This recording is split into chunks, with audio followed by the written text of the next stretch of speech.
Pandemic. Good evening. Welcome to Pandemic. I'm Joel Silverman, and if you're watching instead of just listening, you can tell me what you think of the purple lights behind me. There's some debate, and I am open to all positions and interpretations. Uh, all opinions are valid, even the dumb ones. So please let me know what you think. Tonight's episode is brought to you by Roadmap Writers and Notes for Execs. I'm going to say a few words about them before I introduce our guest, Will Graham, and tell you all the reasons why he's amazing. So, in that spirit, tonight's episode is brought to you by Roadmap Writers, an online writer education platform hosted by working industry executives. If you're looking for a real-world solution to help develop, market, and sell your script, visit roadmapwriters.com to learn more. Notes for Execs is a company that guides working entertainment executives on how to give better and more effective creative notes. Now they're opening their doors to writers as well, who can learn a lot about their own writing through learning about the notes-giving process. Visit notesforexecs.com for more information. And so, with that, I am thrilled to introduce our guest tonight, Will Graham. Of course, there is an airplane flying overhead just as I begin to do so. Will is a executive producer, a writer. You would know his work from a variety of shows, most of them on Amazon, Mozart in the Jungle, as well as Odd Mom Out and Alpha House, which was one of their first ventures into original content over at Amazon. And so I'm excited to ask about that, especially as a political junkie. It was a political show with John Goodman. He did work with The Onion and a variety of their shows. He also contributed to Movie 43, which I'm really interested to hear about, and Daisy Jones and the Six and A League of Their Own. So, Will, thank you so much. Welcome to the show. Hi, Joel. I have a whole lot of questions for you, and I know that... I have some questions for you. Please. Why did you go purple on the lights? Because during the daytime, unfortunately, the blue, like a pure blue, doesn't read. And green or red looks just really Christmassy. I just got their LED, so I can have them do all kinds of stuff. I can have them do pretty much anything I want. There we go. We have red there. We have green. We have pink. This is amazing. Yeah. This is $20 on Amazon, and all of a sudden I feel like I live in a party all the time. I can rave. This is going to be so thrilling for the podcast people, the people that are listening to this. Yeah. Just audio. They're going to just love it. I'm just going to cover all the walls in my house with these. I would be glad to send you one as a thank you gift if you would like. Okay. So, all right. Well, purple rain, purple lights. Weird. Had to step out and then get back in. All right. So, our comments are already off topic, as is to be expected. It's a sweater, Paul. It is a sweater, yes. So I'm glad that you're getting to know our regular viewers. They're the folks that we can trust to tune in right at 6 o'clock, and then we build over the course of the hour. So I want to ask first and foremost. I often like to start with this question. A quote from a mentor of mine that says, "Great writers don't just write what they know; they write who they are." And so, in whatever capacity that you choose to answer, who are you? That's a great question, Joel.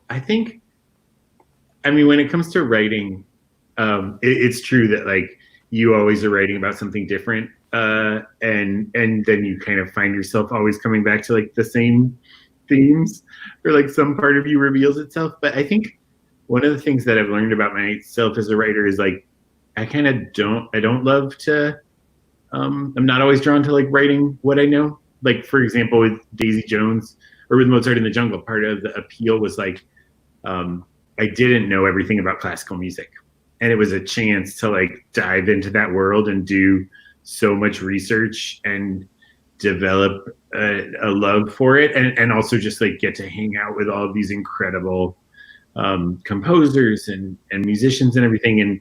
And Daisy Jones, which we're working on now, has been much the same. Just like getting to like sit in the studio and be part of all that, the music getting made. That I think a lot of times in League of Their Own, like, getting to hang out with these like 90-year-old baseball players. So I think kind of one of the things that drives me as a writer is like winding up putting myself in rooms that I wouldn't have ever imagined myself being in, if that makes sense. Yeah, it completely makes sense, and that's part of the excitement of being a writer is being Yeah. able to hop into other people's worlds and points of view and explore. Yeah. Uh, and so, if there's a through line for you between the projects that you're drawn to, because you've worked in a lot of different kinds of comedy, Hmm. and that some of it is a little bit more broad, some of it is a little bit more character driven, Yeah. takes place in a lot of different worlds. What draws you to a project and makes you really excited about it?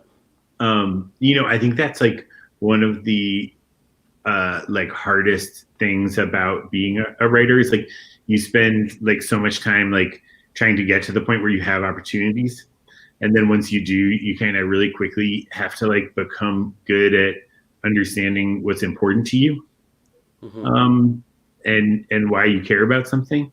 And I think for me, like, I started out at the Onion. I started the sort of video part of the Onion, which is called the Onion News Network.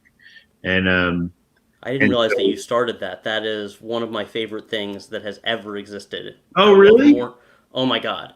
I I I mean, I was living in Tel Aviv with a girlfriend Cool. when those videos were first coming out.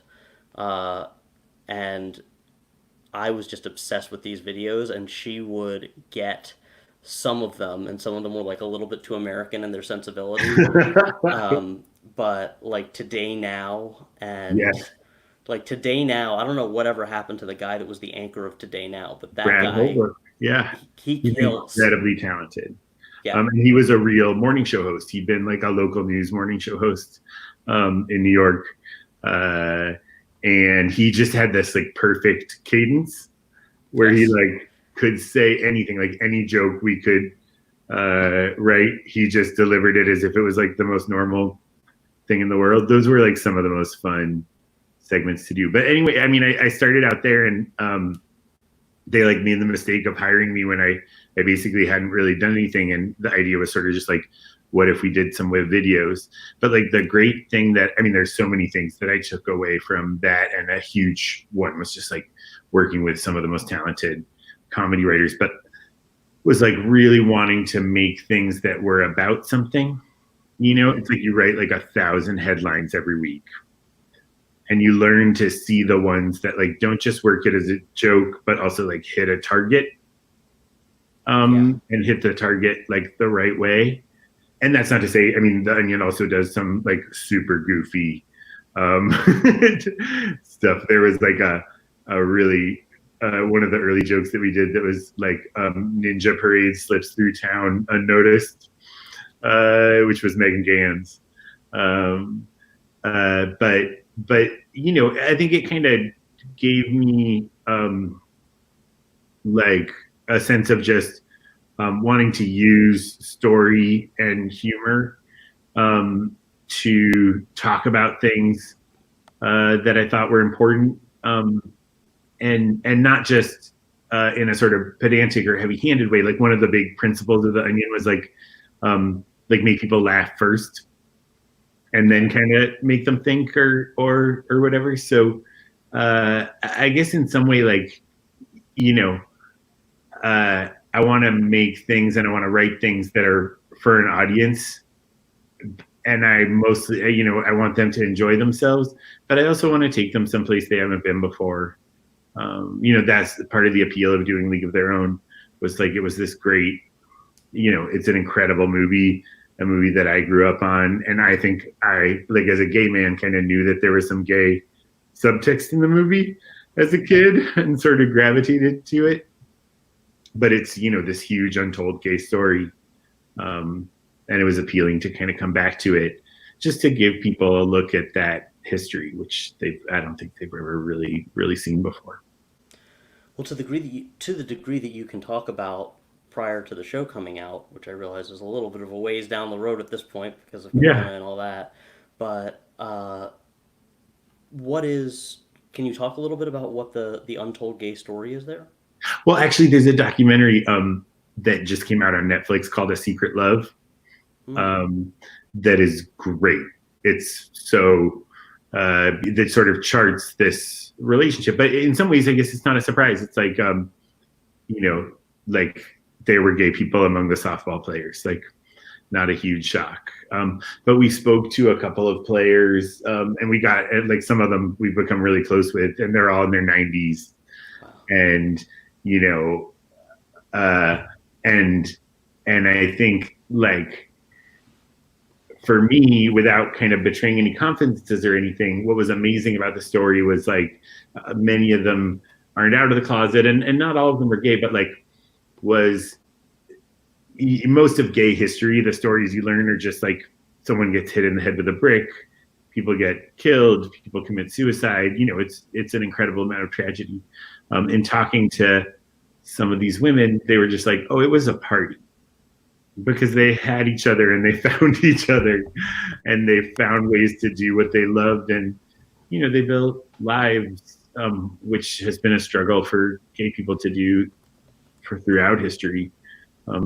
And not just gay people, but for any kind of marginalized group. So, so that was one of the big. That's not what the show is about. It's just one element of it. But it was a big reason why I wanted to do it. And Abby Jacobson, who's a co-creator of Broad City and created the show with me, like it's something we both feel really strongly about. That's amazing, and I can only imagine the perspective of these women in their 90s who have seen so much change and evolution around these issues and the way that society interacts with gay people. That in the 30s and 40s, that was Yeah, presumably not talked about very much. That it totally. was very much a behind closed doors sort of thing, and that now that doesn't necessarily have to be the case. No, and I think it must be really jarring and strange because I think one of the features of being gay that's interesting and is like we pop up everywhere. We like show up in your families, whether you want us or not, you know. And that also means that like we don't necessarily have biological relationships with other queer people. Like you know, it's not like I have a queer mom and dad. So I do think it's important. I think gay people, unless they actively try to engage with queer history, can disassociate from it. Hmm. It's funny. I remember. I think it was around the 2016 election that. Will, are you still there? You appear to be frozen.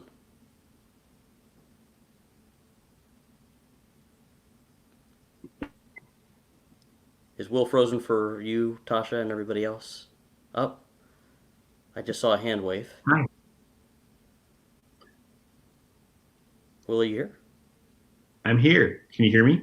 Yes, you're back. Okay, good. Sorry about that. That's okay. My Uh husband, I think, is also on a Zoom with his family.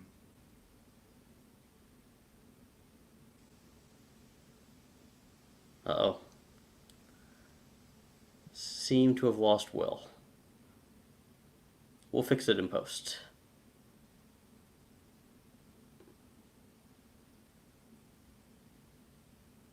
All right, I'm going to do the talk radio thing that talk radio hosts do, where they fill time by talking, making observations.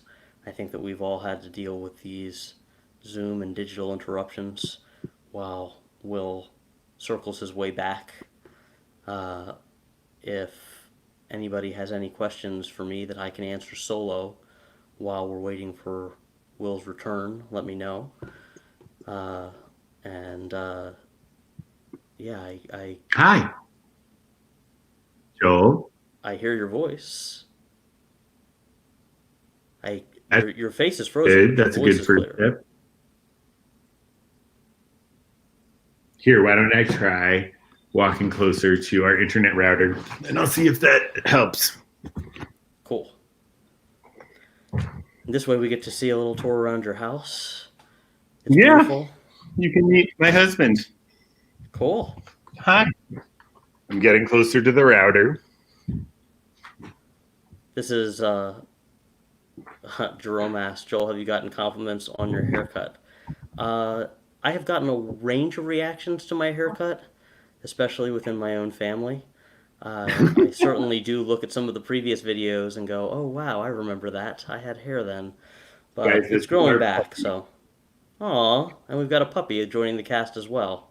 Yeah, this is our puppy Winston. Hi, Winston. So, all right, I think that we're back. You're clear Good. now. I can see you. I can hear you.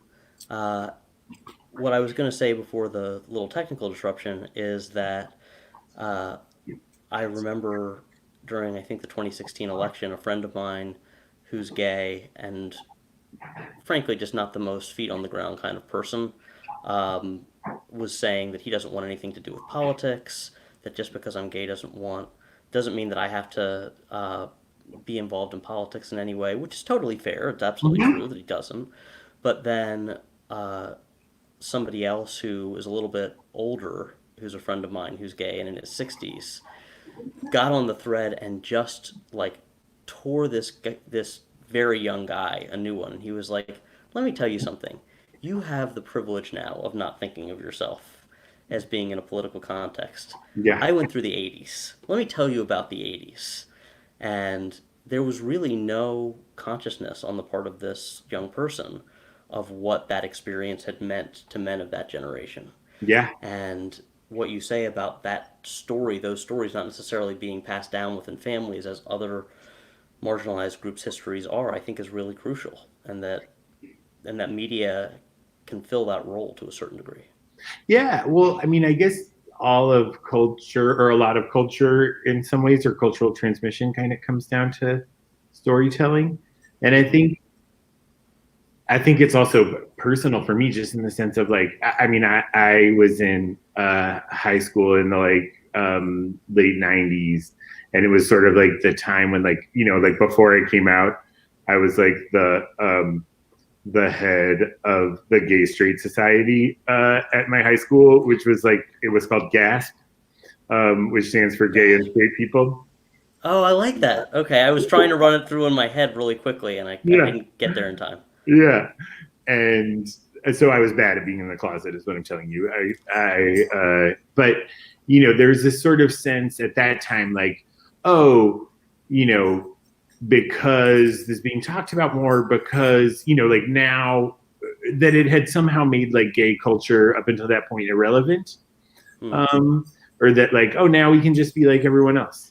And I think a big part of my experience of growing up has been like, no, I really do have a queer experience of the world, whether I can get married or not, you know?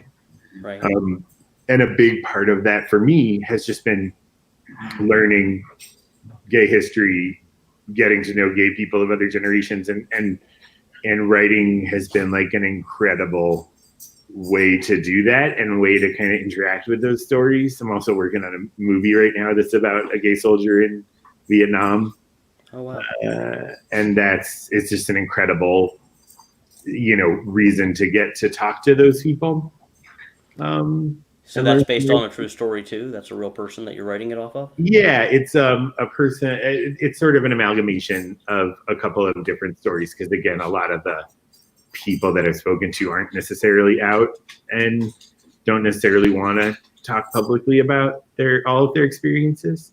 Right. Um, but it's been incredibly, yeah, it really does make you grateful. Both, we didn't live through AIDS.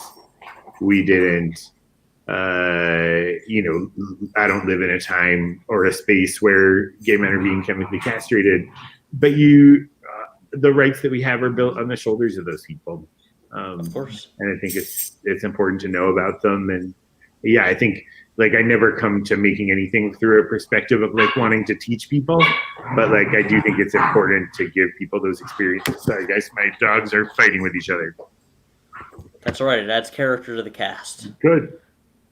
Uh, well, that's I think right on and fascinating, and I am really interested to learn about and read and see the story of gay characters gay people, human beings in Vietnam. because that's not a story Yeah. that I've ever seen told. It's been fascinating. I've been doing a lot of research, and I love research.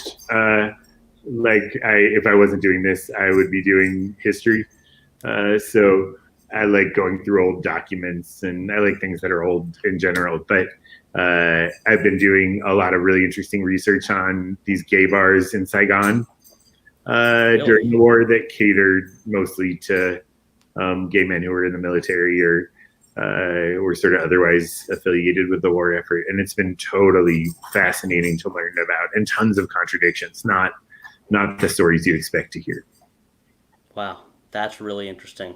Now I'm like really on the edge of my seat to see this stuff. And by the way, as you were talking about in the '90s, growing up in the '90s, and the change in culture that was happening there, I have the strange experience of being a straight person, but who everybody that I went to high school with, at least for several years, and by the way, my parents as well, thought that I was gay, even A though I compliment. said that I wasn't, and I wasn't. But because It's not I too wrote late, Joel.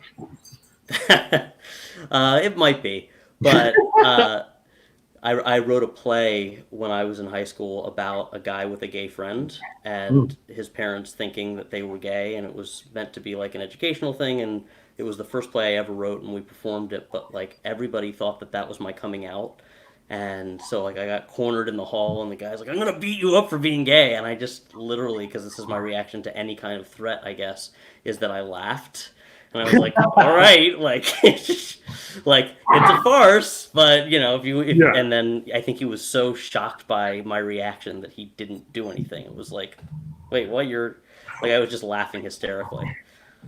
So I feel like that's also my reaction to conflict a lot of the time. yeah, Or tension is to laugh, and then it's like gotten me in trouble several times. hmm.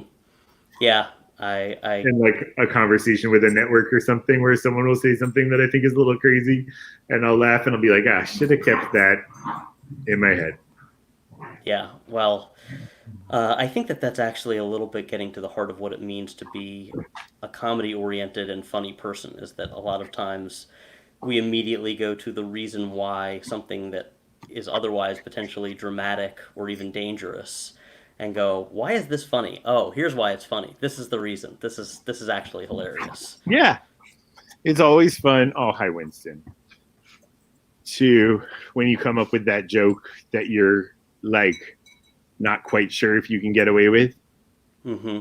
Um, but then you think about it and decide it's like on the right side of Yeah. the joke. That was something like it was always fun and interesting to talk about at the Onion when like you were considering a joke that was like right on the fence or that was about something that people are really touchy about, and Yeah. you're like, is this good enough to be worth it? And I'm curious because I was such a fan of all that stuff.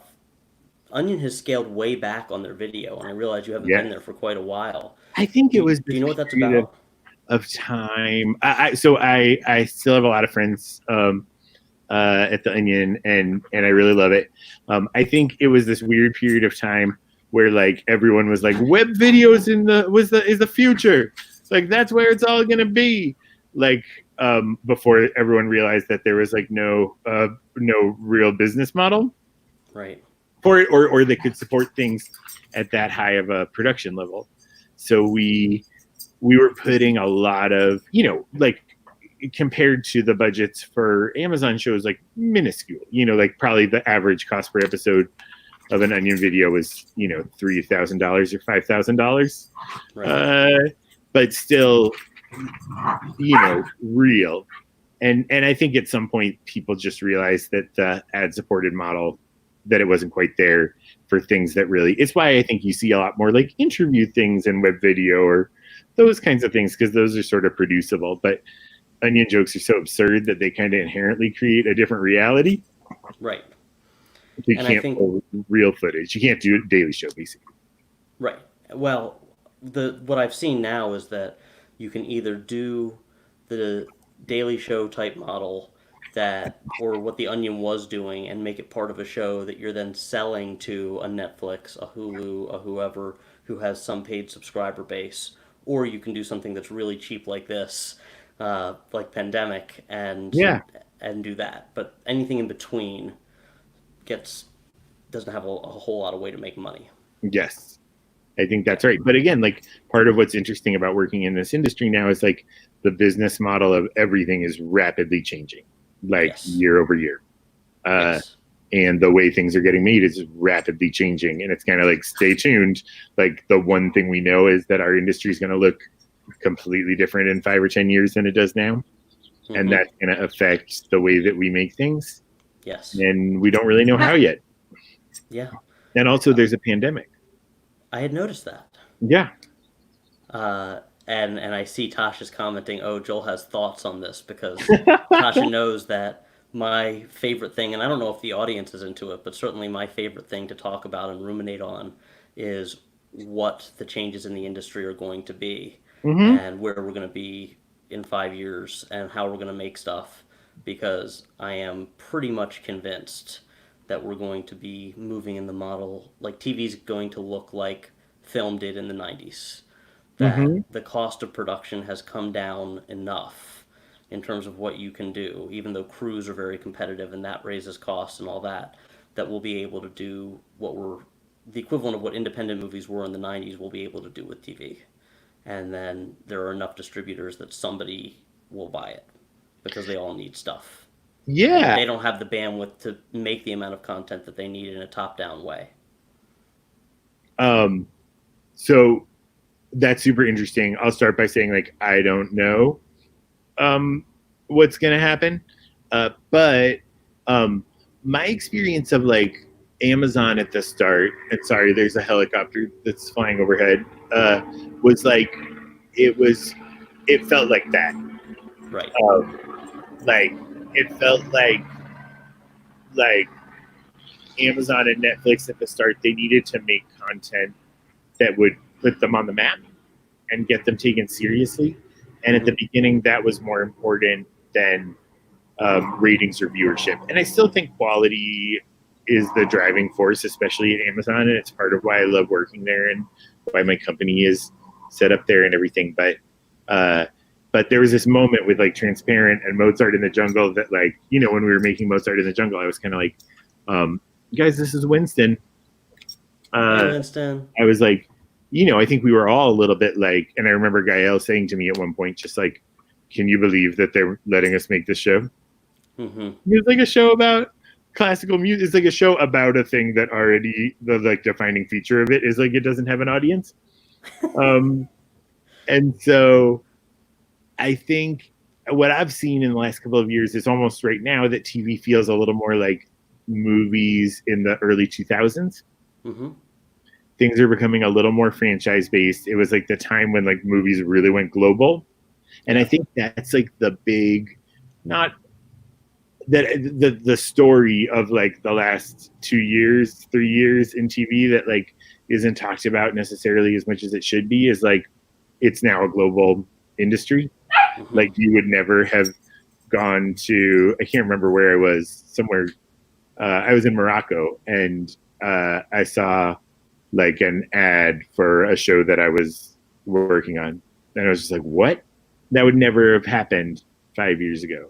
And and services are really thinking in terms of a global audience now, which changes the way they think about something like Mozart or Transparent. So Right. I don't know. It's a really interesting thing to keep an eye on. Well, I want to ask you more about those early days of Amazon because I feel like you had a front row, more than a front row seat, you had a front row experience to the emergence of what is now one of the biggest players in our industry, and that you were there for the evolution. And I'd be really curious to hear more about that project and Alpha House, and then Mozart. But before we do, I need to take a quick ad break because this is TV. So I'm going to do a quick sponsor break, and Great. then we'll circle back, and I will ask you about Mozart in the Jungle and how it all came to be. Great. I'll take care of this very aggressive dog. Cool. We'll put this up on the podcast sites and YouTube as like interview with Will Graham and puppies. Yeah. So All many right. dogs. So Tonight's episode of Pandemic is brought to you by PetMart. No, it's not. It's brought to you by Roadmap Writers and by Notes for Execs. Roadmap Writers is a screenwriting education platform for writers looking for a guided path to success. Programs are hosted online by working industry executives and designed to empower writers with actionable tools to elevate their craft and cultivate industry relationships. Since 2016, Roadmap has helped more than 114 writers sign for representation, and many others get staffed, optioned, or sell their scripts. To learn more, visit roadmapwriters.com and use the code PANDEMIC to save $15. Roadmap Writers, the road to your screenwriting success starts here. Notes for Execs is a company that guides working entertainment executives on how to give better and more effective creative notes. Now they are opening their doors to writers as well, who can learn a lot about their own writing through learning about the notes giving process. Visit notesforexecs.com for more information. And so now I see, Will, you've moved back to the original position. I'm just giving you a tour. I love the tour. It's a great tour. So talk about, was Alpha House the first show that you worked on at Amazon? Or No, was that, I guess, the Onion show would have been the first one? yeah, I did a pilot that was an extension of the Onion News Network stuff that we made in the very first round of Amazon pilots. Yes, I remember it. And it was a lot of fun to make. And then went on to work on Alpha House. I did a pilot for them called Salem Rogers. Went on to Mozart in the Jungle, and that was the kind of story up till there. Well, how did that change? Like, how did the process change? Because when you start with the Onion, when you start working on the Onion, they're in startup mode. Like Yeah. they're based out of Seattle, Mm-hmm. and they're just getting started on making stuff for Amazon, and seems, at least as a viewer at that time, like they didn't really know which way was up. And Yeah. then by the time that you finish Mozart in the Jungle, they're a real network, and they're really making a ton of stuff, and it's a real organization. Yeah. So, what was it like working at Amazon in the really early days, and what were the objectives that you had to hit, and what was the process like, and how did that change over the course? How have things changed working for Amazon from the beginning to now? It's funny.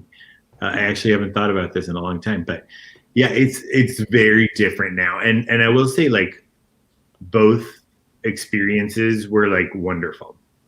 Um, like Amazon at the very beginning, as you said, there was like, I mean, there was like 5 people working there. Everyone was making fun of the idea of Amazon even making TV. I remember like when we first started doing the Onion show with them, like we were on a phone call, and one of the smartest decisions they made was they hired Joe Lewis, who was their head of comedy for a long time, and Sarah Babineau, who until recently was running Comedy Central. And those guys, like, at least they were great, and just like had a sense of fun and experimentation about things that I think still exist at Amazon. But I remember like one of our early phone calls, like there was this thing where I was like, okay, so like how long should this show be? And they were kind of like, we'll get back to you. And I was like, and are there commercials? And they were like, we'll get back to you. So it was like very like just totally unknown at the time. And it was really exciting to be part of that process. But the thing from the start that was clear was like they were gonna figure it out, even if they had to like spend their way through figuring it out. And that they really wanted to make stuff that was good. And that's one of the things that I really enjoy about working with them. Mozart's a good example. Daisy Jones is a good example. Like no one has ever been like, this is good, but is it an Amazon show? which is a big deal. Like at a lot of networks, you do sort of have to work within an established brand. Right. I think that's a really good point, and I think because I was just working on an Amazon show too, And Oh, cool. Which one? I was on Hunters. That's how I know Tasha. Oh, nice. Yeah. Uh, and you're right. That note doesn't come up of, oh, yeah, we like it, but it's not an Amazon show, which Yeah. is very different than like if you're making a show for ABC or something like that, Yeah. which, you know, they have a different business model, and that's totally fine that they can run their shop in a different way. But Amazon is more about, it seems, trying to have the integrity of what the project is and Yeah. have the best version of that, as opposed to, yeah, we love it, but can we turn it into Grey's Anatomy on an aircraft carrier or Yeah. whatever? Look, Yeah, making anything and running a show is like, it is like, I always think of it as like holding a baby and like running through a minefield. And you're just like, don't drop the baby. Like, even at the best places, like there's just a lot coming at you and a lot to think about, but it makes a huge difference when you're working with a network or producers or whatever it is that see the same thing as you hmm, and that want you to get there, even if there are differences of opinion about how to do it at various different points in time, versus places where you have to like you have to work around the system. right. uh, and yeah, I think that's a great thing about, it's funny, like working on some stuff with Apple now, and Hmm. it's like there are times, maybe not so much now, but last year where it like reminded me of early Amazon, where it really feels like the Wild West, like it's all getting defined right now, and that's pretty exciting. And so, with your deal at Amazon, then you can also sell shows to Apple and all that. That's still Yeah, we have a first look deal at with Amazon. Amazon, and it's very fun because we can work on stuff with them and also have the freedom to do things other places if they're not things that make sense for Amazon. Right. And that's like, I think for me personally, for a lot of people, like getting an overall deal is like the best thing that can happen. But for me, like I like to be able to do a few different things at a time, and I have a bunch of. I'm usually a person that like I'm working on a couple of different things at a time, and I have a couple of different ideas at a time. And so having the freedom to like really indulge in that and not think like, well, I have to fill the needs of this one place, Right. uh, it's just better for me creatively. I think that that's the case for a lot of folks. They just don't have the ability to enjoy that freedom that it sounds like you've now put yourself in a position to enjoy. Well, I don't know, but I think anytime in our industry or our jobs where you're in the position where you can make the things that you want to make is like a rare moment, Hmm. like we all have ups and downs, and we all have like, so it's a moment where, yeah, where I'm trying to just make the most of that.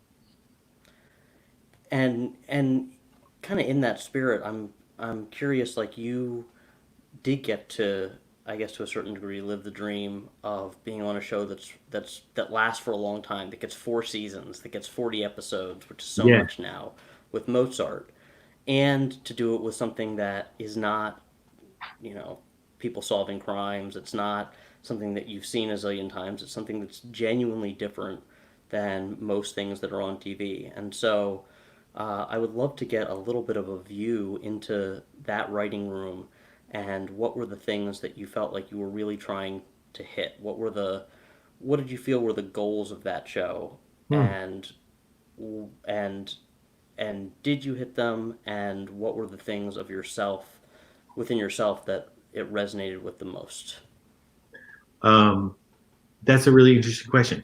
I think like what I loved about working on Mozart. So Mozart was created by Roman Coppola, Mm-hmm. Paul Weitz, and Jason Schwartzman, and all of those guys are amazing, and they all think totally differently. And Gael was also a huge driving force of the show. So from the beginning, one of the things that I really enjoyed about that show was like it wasn't trying to be perfect. Hmm. um, there are ways, especially now, where shows can kind of become like this like perfect little structural box, and like every corner is folded, and um, everything makes perfect sense, but it doesn't at the end of the day have like a heart. Mm-hmm. And what I loved about Mozart was like it, the team as a whole kind of knew that it was never going to be that, and instead was just like, let's take some really big swings. So we did things that I think would have been unimaginable to do on TV a few years before that, and hard to imagine now in some ways. We did an episode that was a documentary that we shot at Rikers Island, where we went and did a concert there, and all of the actors stayed in character, and we interviewed prisoners, and it was basically just about the power of music, and why music and art is an essential part of people's lives, and essential for kind of the human spirit and soul, and that was the amazing part about working on that show for all of us, for the cast, for it was like getting to really be part of the music and part of the process of making it. Mm-hmm. And I think the funny thing, like with almost every show that I've worked on, like the process of making the show becomes a little bit like the show. And that was a lot. How so? Just somehow the story infects the process in a weird way. And with Mozart, it was like the show had this sort of madcap quality where it could go in any direction. And so did the making of the show. And Right. part of that was like, we did 5 episodes in Italy, and we did 5 episodes in Japan, and 2 episodes in Mexico. So it really felt like an adventure. And I think that spirit sort of found its way into the show. That makes sense. And you said that you don't think that certainly TV before wouldn't have been able to go in all of those different directions, but that now TV might not as well. Yeah. And do you think that that's just because of the more kind of standardization early 2000s movie production aspect of shows now, that they can't be as idiosyncratic? Maybe. I mean, I think all there's a lot of networks now, Amazon included, that are still really open to experimentation. I think there was a couple of years there where it was like you could do anything. But I take it back. Like I think that if you came with a bold enough idea, and if it felt like it could connect to the audience enough, like I think it would still work. Yeah, I think that's true. That strikes me as true. Yeah. Well, so I know that there are a lot of folks, because often we end up, by this point in the interview, we've already tracked a little bit of where you started. Yeah. That usually has come up. And it just hasn't in this interview, which is great, because we've talked about a lot of other things that are really interesting. But I know that there are a number of people that watch and listen to the show who are trying to make their way up as writers. They're assistants. They're trying to become assistants. They're lower level writers. Sure. And and people want to know what your story is. So as we come into the last leg of this interview, let's end at the beginning with how you came up and how you got hooked up with the Onion in the first place. Yeah. And what your background was and what you studied and all those good things and where you're from, getting Totally. to know you stuff. I grew up in Washington, D.C. So did I. Really? Yeah. Yeah. I grew up right near the zoo. Okay. I went to high school right near the zoo. I went to Georgetown Day. I had a lot of friends that went to Georgetown Day, but I grew up in D.C. and I was like probably like around 11 or so when I figured out that I was gay. And I think from the time I was 11 till the time I came out when I was like 19, I pretty much, or 18, I like lived in like books and comics and everything. So I think for me, like the urge to write kind of comes from the urge to like make that experience for people where they can like escape from reality but still think about it. If that makes sense. Yeah. And I did, started writing, did a lot of directing, did theater in college. I then went to Japan for 2 years after college and ran like a little theater company there and just did little plays there. And that was sort of where I started making shorts because I had some time to kill. And so I made those shorts, and one of them was seen by a guy that I knew who worked at the Onion, and like there's like no reason that the Onion should have hired me to do this, except I think that they didn't really know if they were going to do web video. They just sort of wanted to experiment with it.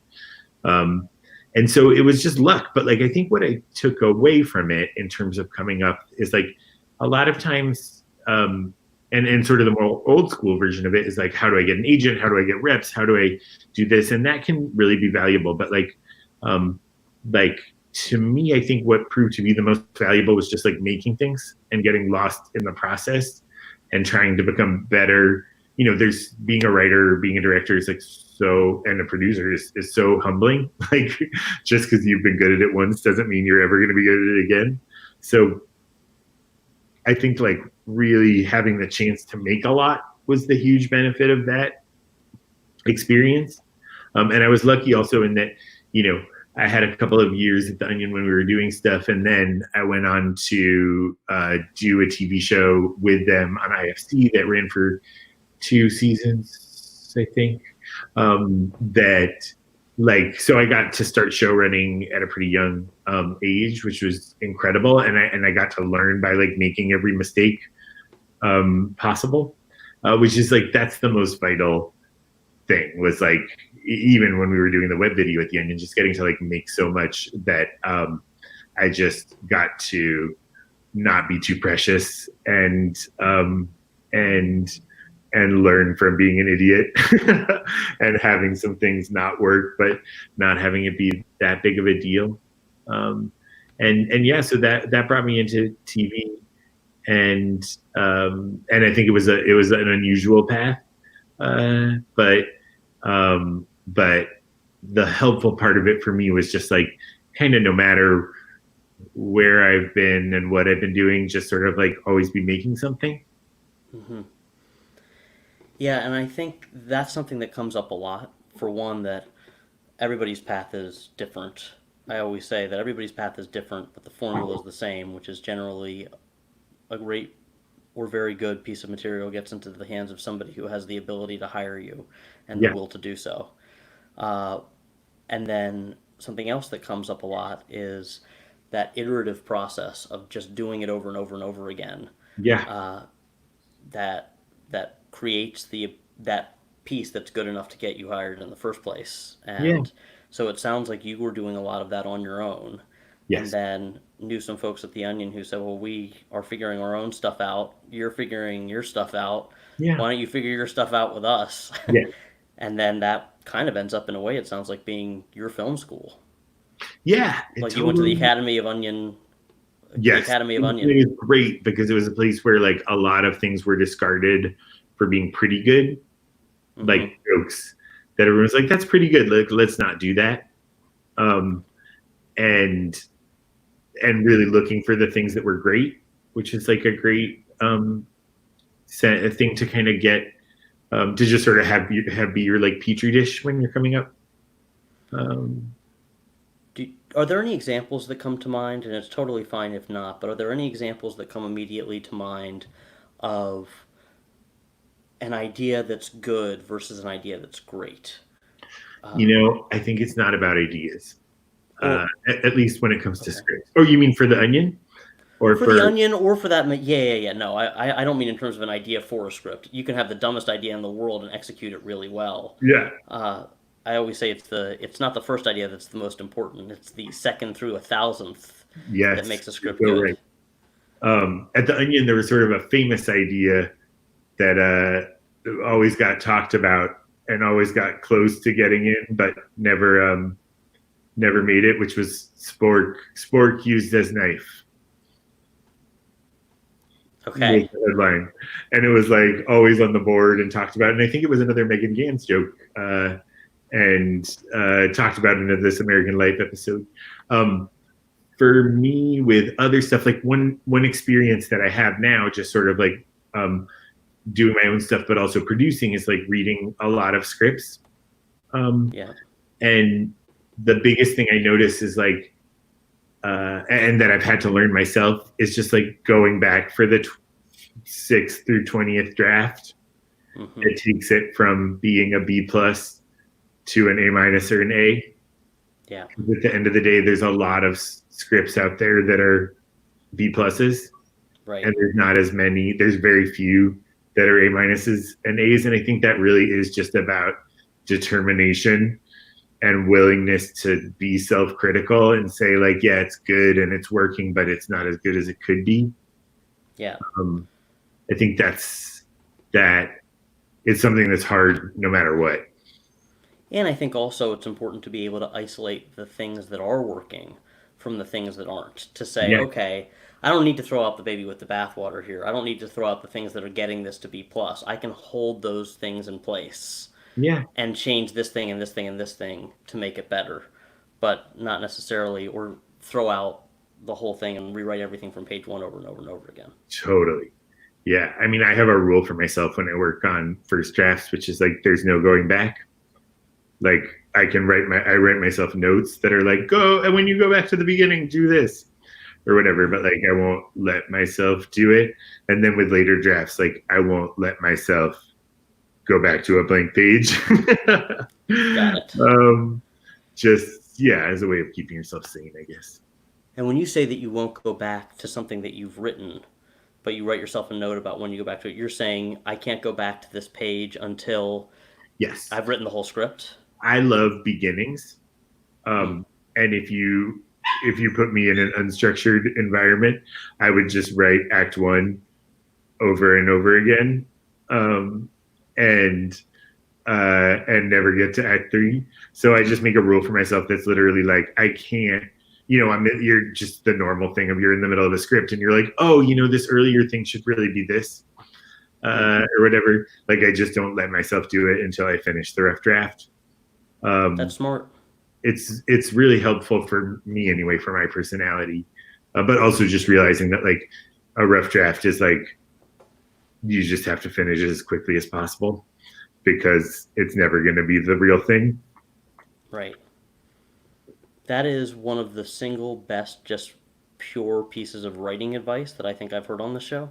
That because, and I'm guilty of it, I know, because I will write a first draft, or rather write a first act, and then go, oh, you know what? But I need to go back through it. And then Yeah. usually when I finish a script is when there's some kind of gun to my head. Yes. Totally. I'm exactly the same way. And like I love, it's like your brain's always looking for the thing that feels like a little more definite or a little easier, which is usually going back. So Mm-hmm. so I try my best not to do it. Cool. Well, I see this comment from the audience. I relate. I'm a perfectionist, so unchecked, I can rewrite Act One forever. I have to scold the audience. Y'all didn't have questions tonight, and I know, Will, that you have to run at 7. So I Yeah. guess I want Got to a few more wrap. minutes. Well, that's okay because unless there's anything else that you feel like you want to say or any other piece of advice that you want to toss out, any wisdom, No, I that think seems like like a good place to land. uh the thing that I would say is like um if you're trying to figure out how to get into writing and it's just like keep doing it and also like it's worth it. Even if you're like it's incredibly hard and sometimes you feel really lost and confused and that just is a part of it, but like I think what it brings to your life is kind of magical. Yeah, um so like if you have the desire, like I think keep trying to fight away. yeah, and I'd add to that too that uh, if it's hard and that means because of the difficulties that it presents that you can't necessarily that you're not making a career of it at this time, that's okay. You can still keep writing, and that like keeping at it, like it's totally worth it, and it's worth it to just be writing, even if you're not making a living at it. And I think that that's important to Totally. remember I too. think like it's funny, one of the things that unexpectedly uh and this is like it's part of just like in this quarantine moment, I feel like both for me and like for a lot of people I know, I feel like I'm writing stuff for myself. for the first time in a while that like nobody else knows about. Yeah. And like, I wish I did that more. It's such a like a great feeling. But I think like when you're starting out or you're looking for like the way through the door, like the biggest thing you can do is just become a little better at your craft. Like that little bit better makes a huge difference. Yeah. Yeah. I think that that's 100% true, especially having, as I know you have as well, read a gazillion scripts. So, Yeah. And it's always just incredibly fun to read. But when you read one that feels honest and that has a real voice, it like rings like a bell yeah. and stands out from everything else. Hmm. And I just think pushing yourself for that like is it's so hard. It's not easy, but like it's worth it. And when you do it, it will get noticed. Yeah. Totally agree. Will, thank you so much for coming on. I can't thank you Totally. enough and for figuring out a way to make it all work, even though I know that your schedule's busy and that It's a pleasure. your dogs your dogs deserve your attention.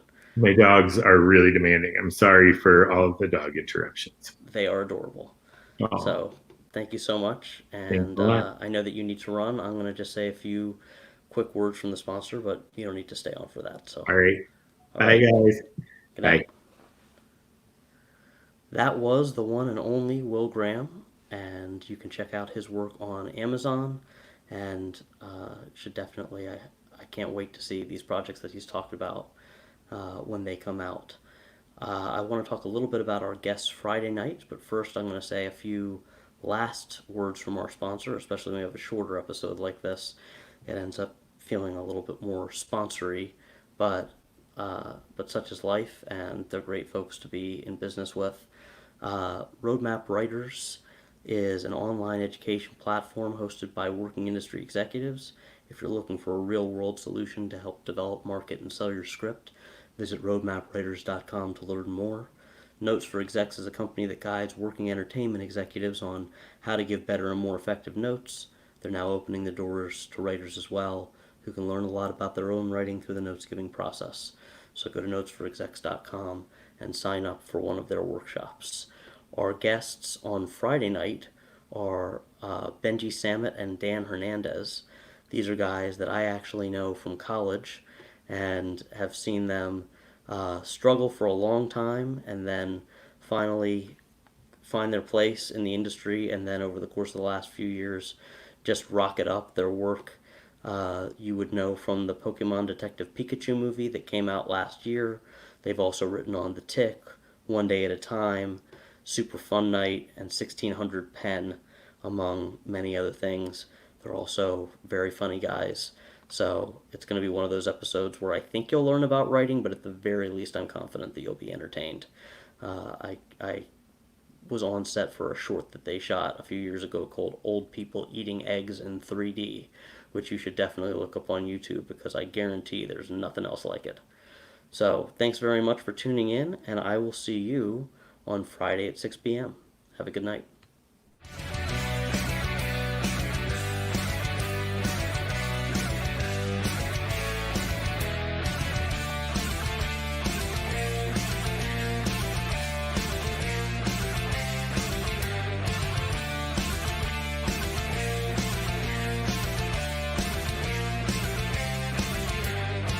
Pandemic.